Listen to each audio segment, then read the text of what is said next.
मेरे प्रिय भाइयों और श्रोताओं, मैं doctor K L. Sonkar, Saumitra homoeopath. आज मैं अपने एपिसोड होम्योपैथिक चिकित्सा एवं अनुभव के तहत आपको बताना चाहता हूं कि एक ऐसी परेशानी जो काफी कष्टदायक होती है, और यह परेशानी चाहे जहां हो जाए, हाथ में हो जाए, पैर में हो जाए या शरीर के किसी अन्य अंग में हो जाए। प्रायः यह पैर में अगर है तो काफी कष्टकारक है, और हाथ में भी है तो भी कष्टकारक है। मैं चर्चा करना चाह रहा हूं कार्न कैलोसाइटिस। इसको हम देहाती भाषा में घट्ठा कहते हैं। और यह होता क्यों है? होने के पीछे भी एक कारण है कि आपके हाथ के जो तलवे हैं या पैर के तलवे हैं या शरीर के किसी भी अंग में, मांस में अगर कुछ चुभ जाए और उसका कुछ भी पार्ट्स वहां रह जाए और वो न निकाला जाए लापरवाही के तहत या किसी भी या फीलिंग न हो, तो अगर उस चुभी हुई चीज की थोड़ा भी अंश, जैसे देहात में है लोग नंगे पैर चल देते हैं, कुछ भी तोड़ रहे हैं, कहीं कोई कांटा चुभ गया, कहीं कुछ हुआ और कांटा निकल गया लेकिन उसका कुछ पार्ट्स मार रहा है, उस पार्ट्स पर अगर वह बॉडी आपकी उसको गला नहीं पाई तो वो वहीं रह जाता है और उसके चारों तरफ कैल्शियम एकत्रित होने लगता है और एक बड़े रूप में हो जाता है, धीरे धीरे बढ़ता है। अगर पैर में है तो आप ज्यों ही चलेंगे त्यों ही लगेगा कि आपके पैर में कुछ चुभ रहा है, तेजी से चुभ रहा है, दर्द हो रहा है, जलन हो रही है, या पैर रखते ही इतना संवेदनशील है कि आप पैर रखने में असफल हैं। उसी तरह हाथ में भी हो जाता है। यह कैल्सिफिकेशन है एक तरह सा, लेकिन ड्यू टू किसी भी पार्ट्स का वहां रह जाने की वजह से। अदरवाइज अगर कैल्सिफिकेशन है तो दूसरी चीज है, हालांकि दवाएं लगभग वही चलती हैं और काफी कड़क होता है, पत्थर की तरह कड़क होता है, कभी कभी नरम भी होता है। तो देहात में लोग इसमें हम लोग इसको घट्ठा के नाम से जानते हैं। इसको ब्लंट वार्ट्स भी कहा जाता है, लेकिन कार्न इसका शुद्ध नाम है, या इसको मेडिकल की भाषा में कैलोसाइटिस कहा जाता है। तो मैं इसके बहुत गहराई में न जाते हुए मैं आपको चाह रहा हूं कि इसकी इलाज क्या है। अगर आप अन्यत्र जाते हैं या लोग ही उसको ब्लेड से काट देते हैं या लोग ऑपरेशन कर देते हैं, या और भी मैं सुना हूं कि उस पर लोग चूना और गुड़ या कुछ भी मिला करके रख देते हैं, खाने वाला चूना और खाने वाला सोडा, ये भी होता है। तो बहुत सारे गांव में लोग करते हैं। उसके लिए पेंट्स भी कुछ आ गए हैं एलोपैथ में, जहाँ चिपका देने से भी ऐसा होता है कि गल जाता है। फिलहाल आइए मैं होम्योपैथिक ढंग से इसका इलाज हम लोग कैसे करते हैं आपको इसको मैं बता दे रहा हूं। तो इसके लिए जो सबसे प्रसिद्ध दवा है, लोग जो जानते हैं, अक्सर लोग जानते हैं, वह है एंटिम क्रूट। एंटिम क्रूट में जो होता है कि यह कॉर्स जो है काफी कड़क होता है, दर्द कारक होता है, पिन की तरह चुभता भी है काफी। लोग चल फिर नहीं पाते पैर से बिना कोई चप्पल पहने या किसी अन्य जगह पर, या हाथ में भी ऐसा ही होता है। तो ये एक सर्वमान्य दवा है पूरे होम्योपैथ में वर्ल्ड स्तर पर। इसकी 1000 पावर से लेकर के हम 1 लाख पावर तक का प्रयोग करते हैं। 1000 पावर का अगर हम प्रयोग कर रहे हैं तो हर तीसरे चौथे दिन या सप्ताह में एक दिन, और 1 लाख पावर का करते हैं तो महीने में एक बार 3-4 बूंद पानी में डाल करके लिया जाता है, या गोली में या पाउडर में दिया जाता है। लेकिन इसकी कई मात्राएं देनी पड़ती है और कुछ दिन में वो कार्स गल करके खत्म हो जाता है। दर्द तो बहुत जल्दी चली जाती है। फिलहाल यह तो पूरे दुनिया में होम्योपैथिक जगत में यह प्रसिद्ध दवा है।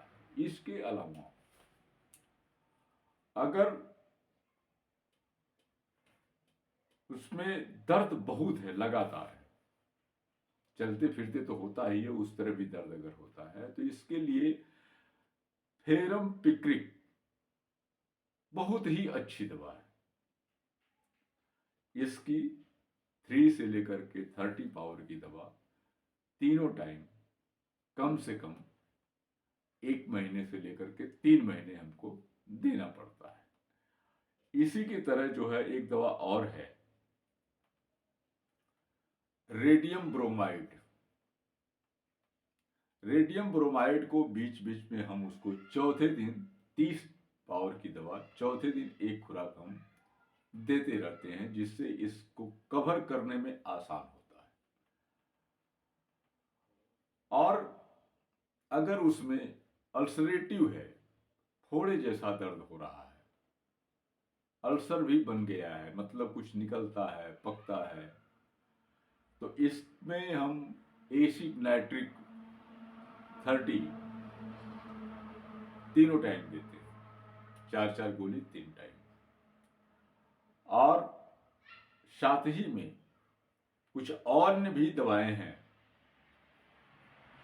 यदि यह अधिक सेंसिटिव है कि छूना भी सहन पसंद नहीं करता, जैसे कि फोड़े में हीपर सल्फर का होता है, लेकिन हीपर सल्फर यहाँ नहीं, बल्कि हम रैननकुलस बल्ब की 30 या 200 पावर की दवा हम देते हैं। और इस तरह के दर्द जो छूना भी पेशेंट पसंद नहीं करता कि अरे छुएगी, वो दूर से ही पैर हटा लेगा कि दर्द हो रहा है, तो रैननकुलस बल्ब जो है हम उस पेशेंट को देते हैं।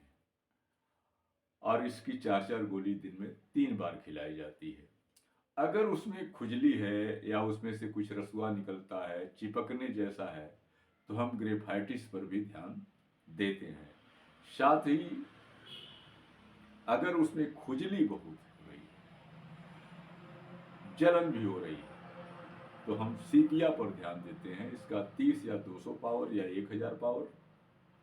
अगर वह कड़क है बहुत ज़्यादा, जैसा कि एंटिमक्रूड का होता है, कड़क है उसमें है, तो हम साइलेसिया पर भी ध्यान देते हैं। उसकी 200 से हम शुरू करते हैं और 10 m तक cm तक जाते हैं। इसी तरह एक दवा अगर पेट की गड़बड़ी भी साथ में लगी हुई है और राइट साइडेड है, इस तरह की चीजें, और अगर गैस बन रही है तो उसको फ्लेटस में आराम मिलता है, गैस पास होने से आराम मिलता है, तो वहाँ हम लाइकोपोडियम का भी प्रयोग अवश्य करते हैं। और इसी तरह अगर बहुत कड़क है, लगता है कि कैल्शियम जमा हुआ है, एकदम हार्ड है, तो हम वहाँ कैलकेरिया कार्ब का भी उपयोग कर सकते हैं। और पिन की तरह एक जगह ही चुभ रहा है तो काली कार्ब पर भी ध्यान दे सकते हैं। ये जो दवाएं हैं कार्ब्स को एकदम खत्म कर देती है। 1 महीने से लेकर के अगर बहुत अधिक है, बड़े बड़े हैं, तो 6 महीने भी पूरा समय लग जाता है। अन्यथा 1 से 3 महीने के अंदर किसी भी तरह कारण से हो, वो हाथ में हो या पैर के तलवे में हो या शरीर के किसी अंग पर हो, तो 1 से 3 महीने में अधिकतर खत्म हो जाता है। और कुछ जिद्दी किस्म का होता है तो 6 महीने भी लग सकता है। और आगे न हो इसके लिए हम रैननकुलस क्या कहते हैं, रेडियम ब्रोमाइड बीच बीच में देते रहते हैं। और एक चीज़ और है कि जहाँ कॉर्न्स है उस पर लगाने के लिए आप पूछ सकते हैं कि इस पर लगाने के लिए भी क्या कोई दवा है। तो इसके लिए सैलिसिलिक एसिड 1x या अगर मदर टिंचर्स है तो उसको 1 चम्मच पानी में 4-5 बूंद छोड़ करके हम जहाँ कार्ब्स है उस पर पेंट की तरह कर देते हैं। अगर 1x 2x मिल जाता है, नहीं है तो मदर टिंचर का भी प्रयोग हो सकता है। उसको जहाँ कार्ब्स है उसको इस तरह हम उस पर लगा देते हैं और ये 3-4-5 दिन ही करना पड़ता है, ज़्यादा नहीं। और वो काफ़ी नरम होता है और वह कार्ब्स बहुत जल्दी गल जाता है। और इसी तरह हमें अगर नहीं है तो हाइड्रास्टिस का ऑइंटमेंट, हाइड्रास्टिस मदर टिंचर आप जानते हैं, लेकिन हाइड्रास्टिस मदर ऑइंटमेंट को अगर हम उस पर डेली सुबह शाम लगाते हैं कार्ड्स पर तो भी वह बहुत जल्दी ही नरम होता है और अन्य दवाओं के साथ तो जल्दी काम करके उसको ख़त्म कर देता है। तो आइए, मैं आप ये जानना भी चाहेंगे कि डॉक्टर साहब आप क्या करते हैं। तो प्राय तो मैं कोशिश करता हूँ, जो सर्वप्रचलित दवा है एंटीक्रोट की कुछ मात्राएं 1 ml में जरूर देते हैं और 3 खुराक 1 ml का आधा आधा घंटे में खाने के लिए देते हैं। फिर हर चौथे दिन साथ में उस पेशेंट को अगर ज़्यादा संवेदनशील है तो इन्हीं जो दवाओं को मैंने बताया है, रेननकुलस बल्ब है, लाइकोपोडियम है, ग्रेफाइटिस है, सीपिया साइलिसिया है, कैलकेरिया कार्ब है या काली कार्ब है, इनमें से 2-3 दवाओं को हम जरूर टीडीएस खाने के लिए लो पोटेंसी 30-200 में जरूर देते हैं। और लगाने के लिए सैलिसिलिक एसिड या हाइड्रास्टिस वगैरह को दिया जाता है। और अन्य भी दवाएं हैं इसके साथ, क्योंकि रिपर्टी में बहुत दवा है, लेकिन जो प्रमुख दवाएं हैं मैंने आपको बता दिया। और इन दवाओं में से आप प्रयोग करें। अगर जरूरी तो यह है कि आप किसी अपने पास पड़ोस के सुशिक्षित होम्योपैथ को दिखला करके आप दवा उसके निर्देश पे लें।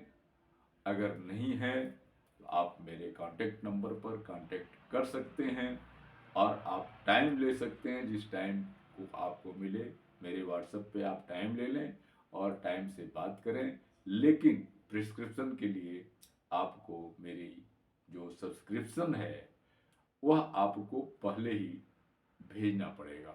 इसी के साथ आप लोगों ने गौर से सुना, आप लोग इससे लाभान्वित हों और कोई शंका हो तो कांटेक्ट करें। जैसा कि मैंने बताया है, सब्सक्रिप्शन चार्ज लगेगा, तभी आपको प्रिस्क्रिप्शन आपको भेजा जाएगा। आपको मेरा नंबर मेरे डिस्क्रिप्शन में है, आप देख सकते हैं या ढूंढ सकते हैं, या अन्य वीडियो पर मैंने नंबर दिया है, आप उसको नोट कर लें। आप हमसे संपर्क कर सकते हैं, लेकिन पहले आप व्हाट्सएप पर अपना संदेश डालें और जो आपको समय दिया जाए उसी समय आप बात करें। आप सबों ने गौर से सुना, आप सभी लोग को बहुत बहुत धन्यवाद।